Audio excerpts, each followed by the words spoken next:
ಕಾಯಕವೇ ಕೈಲಾಸ ಅಂದರೂ ಬಸವ, ಅದರಂತೆ ನಡೆದರೂ ನಡೆದಾಡೋ ದೈವ.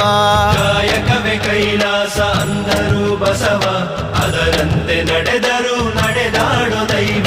ಸಿದ್ಧಗಂಗಾ ಕ್ಷೇತ್ರವೇ ಪೂಜ್ಯರ ಉಸಿರು, ಪ್ರತಿ ಕಲ್ಲು ಹೇಳುತ್ತಿವೆ ಬುದ್ಧಿಯ ಹೆಸರು. ಸಿದ್ಧಗಂಗಾ ಕ್ಷೇತ್ರವೇ ಪೂಜ್ಯರ ಉಸಿರು, ಪ್ರತಿ ಕಲ್ಲು ಹೇಳುತ್ತಿವೆ ಬುದ್ಧಿಯ ಹೆಸರು. ಕಾಯಕವೇ ಕೈಲಾಸ ಅಂದರೂ ಬಸವ, ಅದರಂತೆ ನಡೆದರೂ ನಡೆದಾಡೋ ದೈವ. ಕಾಯಕವೇ ಕೈಲಾಸ ಅಂದರೂ ಬಸವ, ಅದರಂತೆ ನಡೆದರೂ ನಡೆದಾಡೋ ದೈವ.